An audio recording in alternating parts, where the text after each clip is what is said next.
중학교 1학년 시험 대비 문제풀이로 마스터하기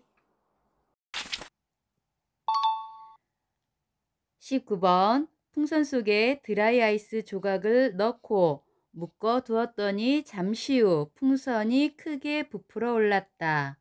바르게 설명한 것은 지금 여기 풍선이 있는데 이 안에다가 요런 드라이 아이스 고체인 드라이 아이스 조각을 지금 넣었다는 얘기죠. 이 드라이 아이스 조각이 요렇게 변화되는데 그 이유는 드라이 아이스가 원래는 고체였는데 요렇게 부풀어 오르면서 기체로 상태 변화한 것이고요. 기체로 바로 상태 변화하는 것을 승화라고 하죠. 승화, 고체에서 기체로의 승화입니다. 그럼 1번부터 볼까요? 1번 입자의 개수가 변했다.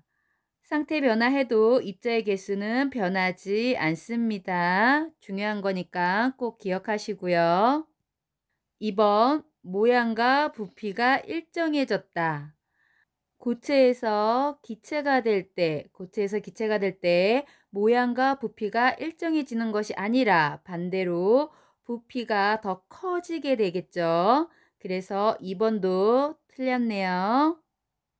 3번 고체에서 액체로 액화하였다. 액화란 기체에서 액체로 액체화하는 것이 액화입니다. 액화의 상태 변화 꼭 기억해 주시고요. 그래서 3번도 고체라고 했으니까 틀렸네요. 이것은 그리고 승화입니다.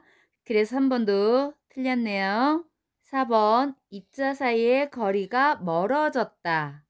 그렇죠. 고체일 때는 입자 사이의 거리가 따닥따닥 즉 이렇게 붙어 있지만 기체로 되면 즉 이렇게 떨어지면서 공간이 많이 생기죠. 입자 사이의 거리가 멀어집니다.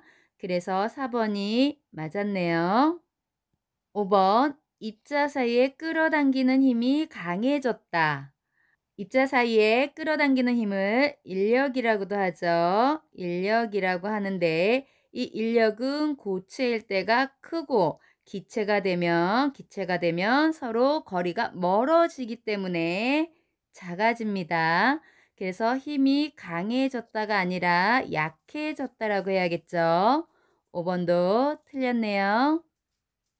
이렇게 해서 정답은 4번입니다.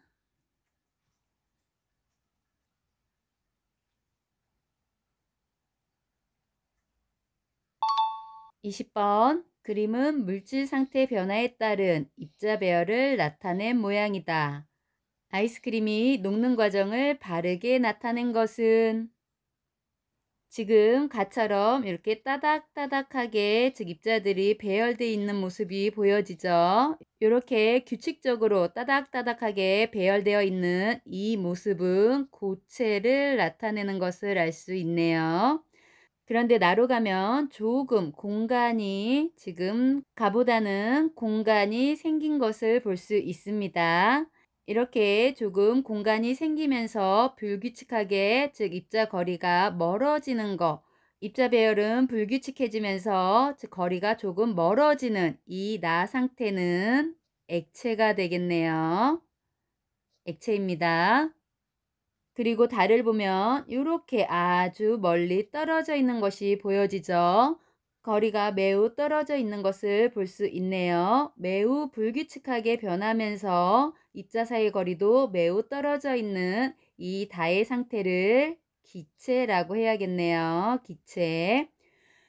그럼 문제에서 아이스크림이 녹는 과정이기 때문에 아이스크림은 처음에는 딱딱하죠. 딱딱한 모양의 즉 얼음처럼 고체 상태였다가 이제 녹는 흐르는 성질을 갖는 액체로 바뀝니다. 즉 고체에서 액체가 되는 이것을 우리는 융해라고 했지요. 융해를 찾아라 한 것이니까 가에서 나로 가는 그 화살표를 찾으면 되겠네요. 그러면 정답은 1번입니다.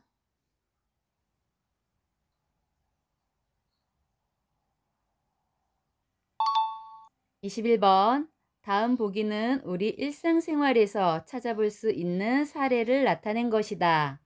이에 대한 설명으로 옳지 않은 것은 보기 가 손에 뿌린 손 소독제가 사라지면서 시원함이 느껴진다. 나 뜨거운 차를 마실 때 안경이 뿌옇게 흐려진다.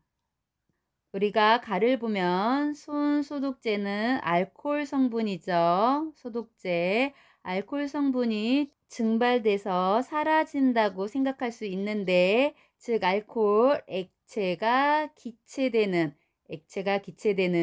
기화입니다. 즉 기화의 상태 변화고, 나는 뜨거운 차를 마실 때 안경이 뿌옇게 흐려진다. 안경에 김이 서린다고 하죠. 이렇게 김이 서리는 것은 액화입니다. 액화 꼭 기억해 주시고요. 액화. 1번. 가는 열 에너지를 흡수하고 나는 열 에너지를 방출한다.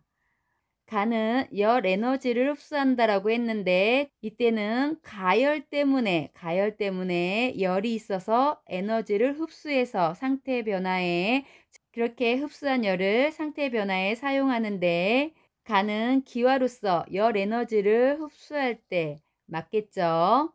그럼 나는 열 에너지를 방출할 때, 즉 방출할 때는 냉각시킬 때, 즉 열을 방출하게 되죠. 액화는 냉각시킬 때, 그렇죠. 열 에너지를 방출합니다. 그래서 1번은 맞네요.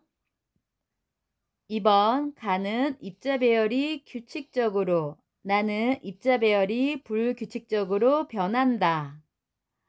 가를 보면 액체에서 기체로 좀 더 불규칙적으로 변하게 되는 거죠. 규칙적으로가 아니라.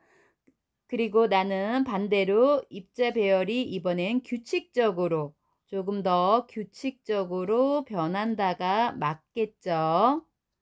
이렇게 해서 2번이 틀렸네요. 3번. 가 주변의 온도는 내려가고 나 주변의 온도는 올라간다. 그렇죠. 즉 기화, 증발 같은 현상이 있으면 기화열로 흡수해 가기 때문에 주변 온도는 내려가는 거 맞고 나 액화될 때는 열 에너지를 방출하기 때문에 주변 온도는 올라갑니다. 그래서 3번은 맞습니다. 4. 나는 증기난방기에서 열을 방출하는 원리와 같다. 증기난방기가 보일러 생각하면 되고요. 보일러. 즉 보일러를 떼면 즉 주변 온도가 올라가죠. 즉 액화되면서 수증기를 보내면서 그 수증기가 다시 액화되면서 열을 방출하기 때문에 즉 따뜻해지는 원리입니다. 그래서 열을 방출하는 원리와 같다. 이것도 맞습니다. 5번. 종이 냄비로 물을 끓일 수 있는 것은 가의 원리와 같다. 가의 원리는 기화를 얘기하죠.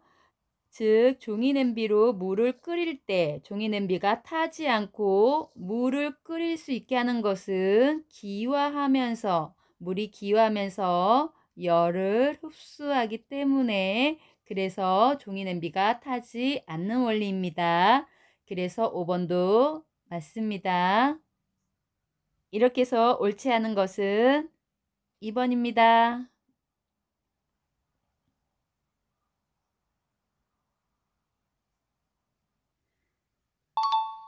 22번. 다음은 물질의 세 가지 상태 중에서 어떤 상태의 특징을 나타낸 것이다. 흐르는 성질이 있다. 담는 용기에 따라 모양이 변한다. 힘을 가하면 부피가 쉽게 줄어든다. 실온 25도씨에서 위와 같은 특징을 갖는 물질끼리 바르게 짝지은 것은 지금 특징을 보면 흐르는 성질이 있고 모양이 변하고 힘을 가하면 부피 또한 쉽게 줄어든다라고 적혀 있죠. 이것은 기체를 나타내니까 기체를 찾아라 이거겠죠. 보기에서 찾으면 1번 물, 식초. 물하고 식초는 액체가 되겠죠. 액체입니다. 2번 소금, 설탕. 소금하고 설탕은 고체입니다. 고체. 설탕가루, 소금가루, 고체에 해당이 된다는 거 기억하시고요. 3번 얼음, 우유. 얼음은 고체가 되고 우유는 액체가 되겠죠. 4번 산소 수증기. 산소하고 수증기는 실온 25도씨에서 기체로 있는 거 맞습니다. 즉 물이 기화되면 수증기로 있죠. 수증기는 기체입니다. 5번 모래, 밀가루. 모래, 밀가루 고체에 해당이 되겠네요. 이렇게 해서 기체를 찾아야 하니까 기체는 4번입니다. 다음 문제는 다음 시간에 풀이해 드리도록 하겠습니다. 과학시험 100점 맞자 아자아자 파이팅!